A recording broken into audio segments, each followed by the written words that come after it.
Is One Flew Over the Cuckoo's Nest really the film we think it is? In the 50 years since its release, it has become so well known and so often parodied that even those who haven't seen it have a general sense of what it is about. It is the story of a rebellious criminal who avoids prison and hard labour by faking insanity. It is generally seen as a story of resisting authority, of expressing individual liberty and freedom, and of fighting for human dignity. Ken Kesey, who wrote the novel the film is based on, seemed to see the story in these terms. He said of the story, "With a little luck, the little guy can beat the big guy." It is fair to assume that by little guy he means Randall McMurphy, played by Jack Nicholson, and by big guy he means Nurse Ratched and the mental institution she oversees. Kesey lived a curious life. He is probably as well known for his role in the 1960s psychedelic movement as he is as a writer. In 1964, 2 years after he wrote One Flew Over the Cuckoo's Nest, he formed the Merry Pranksters. They travelled round America in a brightly painted bus, arranging communal gatherings and acid trips. They in essence created the hippie movement and the popular image of the 1960s counterculture. Yet by the time the film came out in 1975, the hippie dream had cooled and the world had become more cynical. This was seen in the kinds of films that were being released at the time. They were grittier, more violent, and attuned to the political issues of the day. A young generation of filmmakers were making films that were paranoid, political, and willing to look at the margins of society. In this sense, One Flew Over the Cuckoo's Nest is more representative of 1970s New Hollywood than the ideals of the 1960s when the story was first written.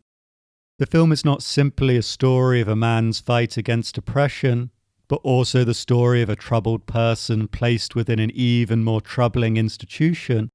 It is impossible to talk about One Flew Over the Cuckoo's Nest without talking about Jack Nicholson. This is the peak of one of the great actor runs. From Easy Rider in 1969 onwards, Nicholson put in a series of brilliant performances. I wonder if McMurphy would be a sympathetic character without someone as energetic and charismatic as Nicholson in the role. McMurphy isn't a good person. He has issues with authority and constantly tries to assert his masculinity. He is generally violent. At one point, he even strangles Nurse Ratched and has previously assaulted an underage girl. He almost certainly deserved his prison sentence. While some might argue that his disruptions are an attempt at freedom, they can also be interpreted as an avoidance of responsibility.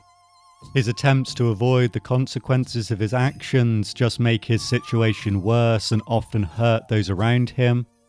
While this can be seen as a story about our human longing for freedom, it is also a story about an immature man who is unable to take responsibility for his life and actions. McMurphy ends up in the facility in an attempt to avoid hard labour at a work farm.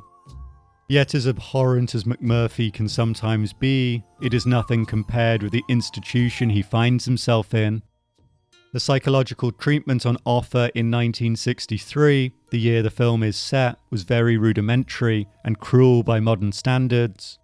The group therapy sessions are little more than organised bullying, where patients are humiliated for their failings inside and outside of the facility. They almost exclusively look at relationship and marital issues, where the men are made to feel weak and insecure. It is natural that a friction develops between McMurphy, who is constantly trying to assert his masculinity, and the staff who are trying to suppress the patients. When the patients overstep the line, extreme measures are taken. Rather than being offered psychological support or any kind of real therapy, they are subjected to electrotherapy and even lobotomy. It could be argued that the messaging of One Flew Over the Cuckoo's Nest is muddled, but I actually think it adds to the texture and nuance of the film. In one sense, this is a story of how society and institutions rob men of their spirit and soul.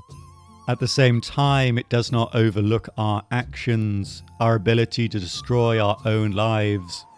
McMurphy should not have been subjected to the mistreatment he receives. He should also have not committed the crimes and misjudgments that brought him to the facility in the first place. In the end, this is a film of both triumph and tragedy. We see the chief escape the facility and walk to freedom, knowing that McMurphy has been left behind.